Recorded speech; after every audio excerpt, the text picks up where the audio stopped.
te laisse la parole extraordinaire pour eux. Bonjour à toutes et à tous. J'espère que vous avez la patate. Alors pour une fois, j'ai préparé un discours. Non, parce que d'habitude, j'improvise. Mais là, il y a un petit peu de préparation. Donc je voulais commencer par cette phrase, l'âme agit.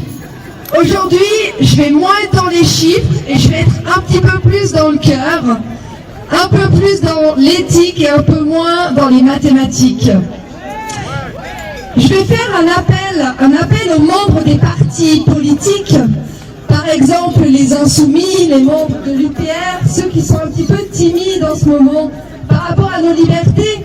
Je fais un appel aussi aux élus et aux décideurs et aux décideuses qui ne sont pas élus. Les préfets, par exemple. Bonjour, monsieur Espinas. Non, on va essayer justement de faire converger les personnes aujourd'hui. On va essayer de faire un mouvement positif et de les amener à nous, en fait. Donc je m'adresse aux sénateurs, au Conseil constitutionnel, au Conseil scientifique, et même aux commissaires européens et à leurs 43 000 fonctionnaires. Mesdames et messieurs les mandatés, avez-vous des enfants qui doivent porter le masque jusqu'aux yeux, jusqu'à la suffocation sous peine de sanction? Mesdames les décideuses, mesdames, messieurs les décideurs, avez-vous des parents qui sont enfermés dans les EHPAD, humiliés, oubliés, parfois achevés à coups de Rivotril?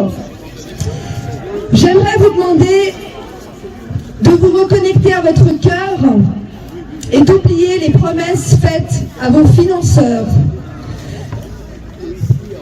Certains ont peur du virus, d'autres ont peur de l'amende. Certains ont peur du contrôle, certains ont peur d'être rejetés du groupe parce qu'ils ne sont pas conformes aux règles. D'autres ont peur du contrôle dictatorial et de perdre leur liberté. Certains ont peur de perdre leur emploi, leur restaurant, leur bar, leur discothèque, leur commerce, leur métier d'artiste. D'autres ont peur de la séparation artificielle entre nous. Certains ont peur de la maladie et de la mort. D'autres ont peur du vaccin obligatoire, expérimental, génétique que préparent les laboratoires AstraZeneca, Moderna et Pfizer. Or, nous sommes tous de la même famille, tous reliés, tous humains.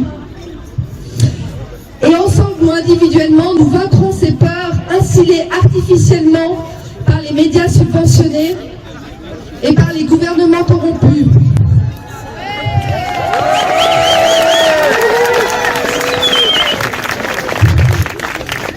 Il n'y a pas de perte de liberté insignifiante. Le masque obligatoire n'est pas insignifiant. Toutes les pertes de liberté sont des crans définitifs, sans retour en arrière. Olivier Véran a dit le 3 décembre que malgré le vaccin qui se prépare contre le Covid, nous devrions porter le masque encore plusieurs mois. Henry Kissinger a dit dans la même veine le 9 avril, bien avant, que la pandémie de coronavirus changerait à jamais l'ordre mondial. Mais, je sais que c'est difficile à voir, mais ce qui se passe est une chance. Une chance de nous rendre compte de ce qui compte vraiment, qui n'est pas le statut social, l'apparence, la renommée, les belles voitures, l'argent, le pouvoir, mais qui est plutôt la santé physique, psychique, la joie, le bonheur, le contact humain, la liberté. La liberté de parler, la liberté de penser, la liberté de mouvement, la liberté de contact, la liberté de savoir ce qui est bon pour nous et de ne pas laisser quelqu'un d'autre décider ce qui est bon pour nous, à notre place. Ces événements nous donnent aussi la chance de dévoiler, de tomber les masques de ceux qui sont pour le contrôle, pour la servitude et pour la délation, et de ceux qui sont pour la liberté, pour l'amour, pour l'humanité, pour la vie. De ceux qui sont pour l'état d'urgence et de ceux qui sont pour l'état de droit. Agissons pour nos libertés fondamentales, N'ayons plus peur, nous avons le pouvoir de nous unir. Et surtout, reprenons confiance en nous tous, individuellement et aussi collectivement. Ne sous-estimons pas notre puissance. Les derniers événements, j'aimerais faire un rappel, les derniers événements récents nous y invitent. Rappelez-vous du Danemark, qui après 9 jours de casserole et de mobilisation a annulé la loi vaccinale. Rappelez-vous du peuple suédois qui refuse le vaccin obligatoire contre le Covid, échaudé par celui contre le H1N1 et qui en subit aujourd'hui les graves dommages. Le Parlement italien a très récemment scandé Libertà, Libertà, Libertà. Je ne sais pas si vous l'avez suivi. Le peuple londonien a chanté votre vaccin, collez-vous là où je pense. Même Stan Mayo vient d'être libéré le 30 novembre. Ouais. Pour ceux qui connaissent. Conjuguons nos talents, médecins allopathiques, thérapeutes naturels, parents, enseignants, enfants, journalistes et scientifiques intègres, policiers, citoyens, citoyennes. Vous n'êtes pas seuls, nous ne sommes pas seuls. Nous sommes des lucioles, nous sommes des soleils, et la lumière gagne toujours sur l'ombre.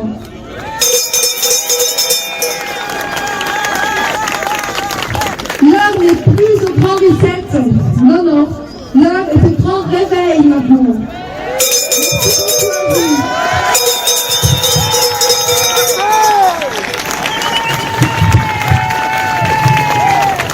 Merci Claude. Charmante Claude, exceptionnel Claude. Alors maintenant, nous allons prendre la suite des événements et qui s'appelle, donc c'est l'instruction en famille avec Gérard. Voilà. Voici venue mondiale, la crise, le seuil du ras-le-bol se précise. On peut se dire que rien ne va, ou bien sourire car le voilà,